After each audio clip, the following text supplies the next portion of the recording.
प्रिय छात्रों, हिंदी के इस शिक्षण सत्र में आपका हार्दिक स्वागत है। आज हम चौपाई छंद का लक्षण, जिसे परिभाषा भी कहते हैं, उदाहरण, स्पष्टीकरण एवं पहचान से संबंधित पाठ्य सामग्री का अध्ययन करेंगे। पूर्व में आपने छंद का संक्षिप्त परिचय प्राप्त कर लिया है। आज चौपाई छंद का परिचय प्राप्त करेंगे।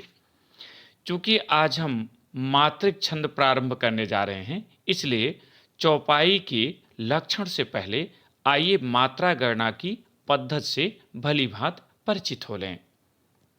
मात्रा गणना के नियम।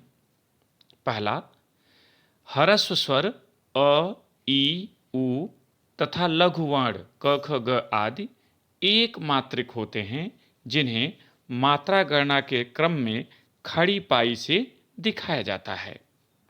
दूसरा नियम, दीर्घ स्वर आ, दीर्घ ई, दीर्घ उ, ए, ऐ, ओ, औ तथा गुरुवर्ण का, की, कु आदि दो मात्रिक होते हैं, जिन्हें गणना के क्रम में अंग्रेजी की एस की तरह लिखा जाता है।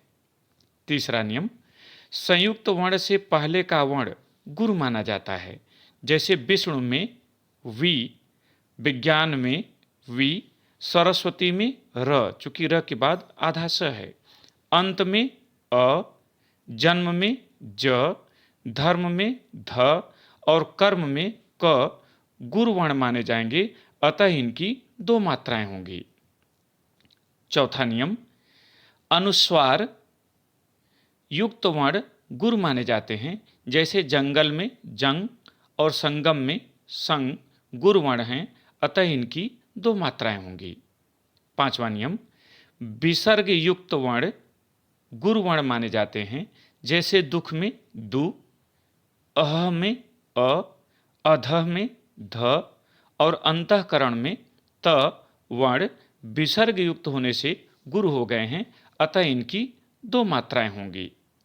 छठा नियम, ऐसे वर्ण जिनका उच्चारण दोहरे रूप में होता है वे गुरु माने जाते हैं। जैसे कृष्ण में क्री, क में र लगा हुआ है, स्मृत में मृ तथा अमृत में मृ दोहरे उच्चारण के कारण गुरु हो गए हैं, अतः इनकी दो मात्राएं होंगी। सातवां नियम, चंद्रबिंदु युक्त वर्ण यदि लघु हैं तो लघु और गुरु हैं तो गुरु ही माने जाते हैं। जैसे घुंघरू में घू छोटा होने के कारण लघु है और चंदोवा में च लघु वर्ण है, अतः इनकी एक मात्रा होगी। जबकि घूंघट में घू दीर्घ है, आंख में आ और दांत में दां गुरु माने जाएंगे और इनकी दो मात्राएं होंगी।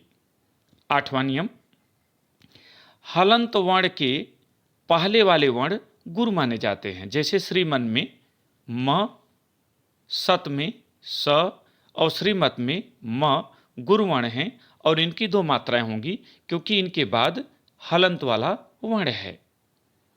नौवां और अंतिम नियम, छंद में मात्रा गणना के समय यह ध्यान देने योग्य है कि वर्णों का लघु या गुरु होना उनके उच्चारण पर निर्भर करता है। यदि लघु वर्णों के उच्चारण में दुगुना समय लगता है तो वे लघु होते हुए भी गुरु हो जाते हैं और उनकी दो मात्राएं हो जाती हैं।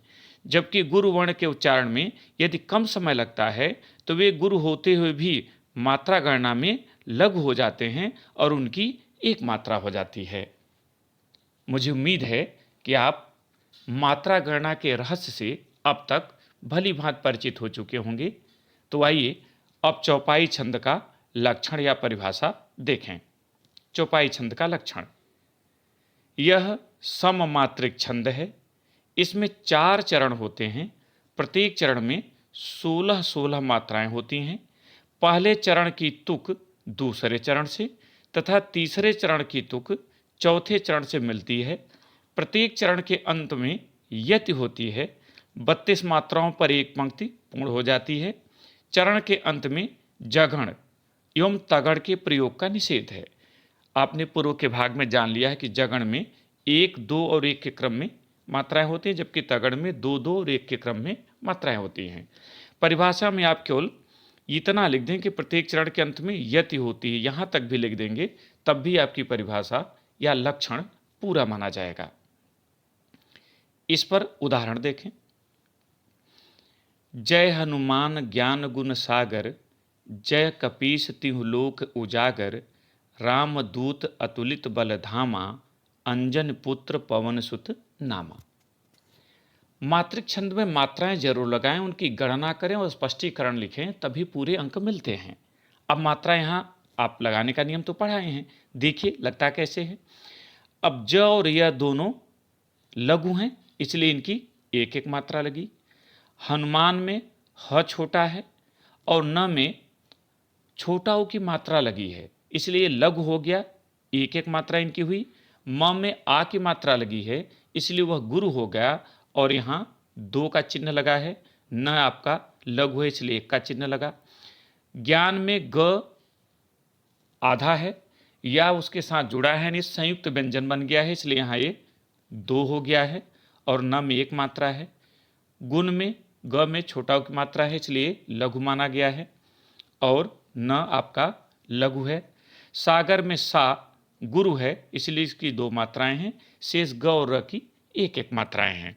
कुल आप जोड़ेंगे तो 16 मात्राएं हुई पहले चरण में।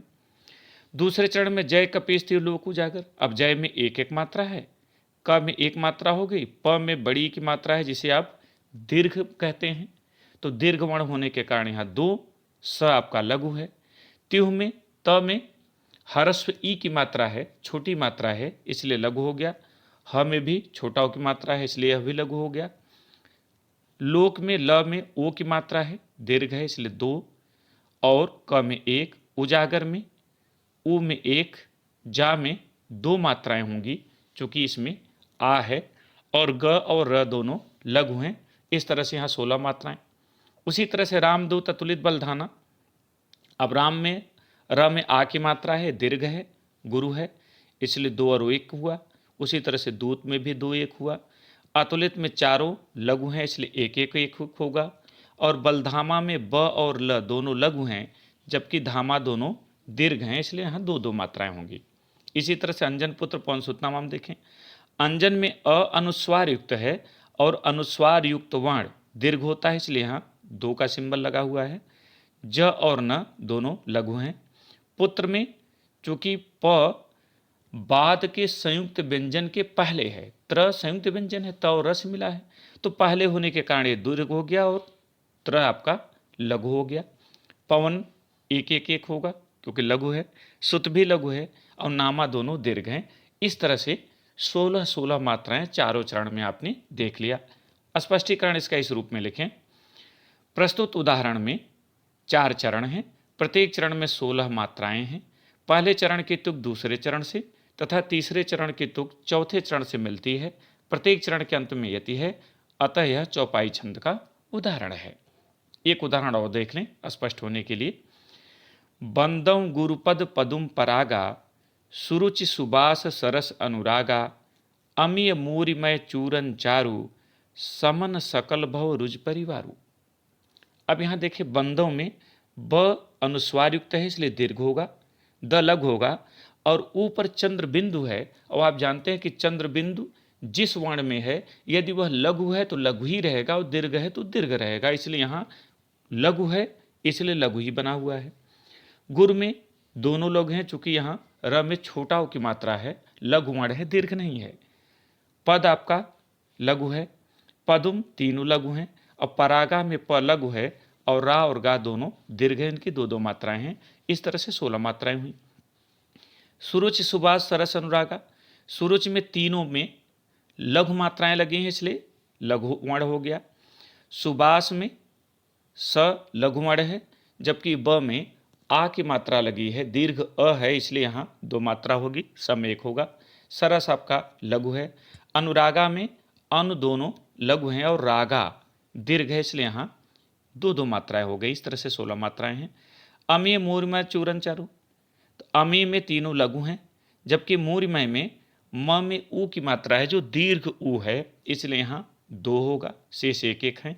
चूरन में च दीर्घ है और चारु में दोनों च में आ की मात्रा है, दीर्घ है और रू बड़ा ऊ की मात्रा लगी हुई है, दीर्घ ऊ है इसलिए यहाँ दीर्घ होगा, तो दो दो मात्राएं होंगी। इस तरह 16 मात्राएं हुई।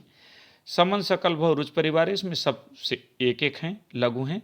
केवल वाह और रू दो ही ऐसे हैं जो दीर्घ हैं, इसलिए यहाँ दो दो लगा है। इस तरह से 16-16 मात्राओं के आपके चारों चरण हो गए। यहाँ भी स्पष्टीकरण आप उसी तरह से लिखें कि प्रस्तुत उदाहरण में 4 चरण हैं, प्रत्येक चरण में 16 मात्राएं हैं। पहले चरण की तुक दूसरे चरण से तथा तीसरे चरण की तुक चौथे चरण से मिलती है। प्रत्येक चरण के अंत में यति है, अतः यह चौपाई छंद का उदाहरण है। इस पर आधारित कुछ और उदाहरण देखें जिस पर आप मात्रा लगाकर अभ्यास करें और अपने को परिपक्व बना लें।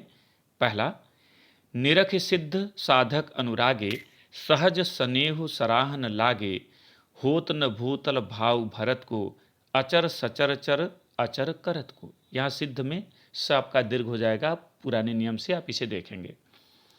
दूसरा, महावीर विक्रम बजरंगी, कुमति निवार सुमत के संगी, कंचन बरन बिराज सुबेसा, कानन कुंडल कुंचित केसा। यहाँ ध्यान रखिएगा कि यहाँ जो स है यह अवधि के नियम के अनुसार लिखा हुआ है, इसलिए इसको आप अशुद्ध नहीं मानेंगे। अवधि में इसी तरह से स लिखा जाता है। तीसरा, बिनु पग चले सुने बिनु काना, कर बिनु कर्म करे विधि नाना, तनु बिनु परस नयन बिनु देखा, गहे घ्राण बिनु बास सुबेसा। चौथा, जो न होत जग जन्म भरत को, सकल धर्म धुर धरनि धरत को।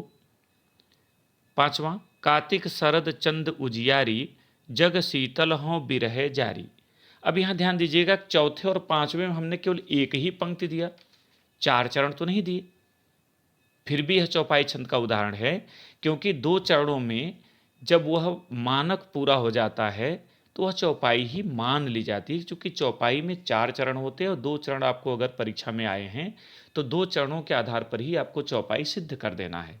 इसलिए यहाँ चौथा और पांचवा दोनों पूर्ण चौपाई हैं, भले यहाँ इनके 2 ही चरण दिए गए हैं। प्रिय छात्रों, मुझे उम्मीद है कि आपने चौपाई छंद को भली भांति समझ लिया होगा। यदि किसी तरह की असुविधा आप महसूस करें, कोई सुझाव देना चाहें तो आपका स्वागत है, जिससे आगे जो हम लेकर आ रहे हैं दोहा छंद उसे और सुंदर, आपके लिए रुचिकर और उपयोगी बनाया जा सके। बहुत बहुत धन्यवाद।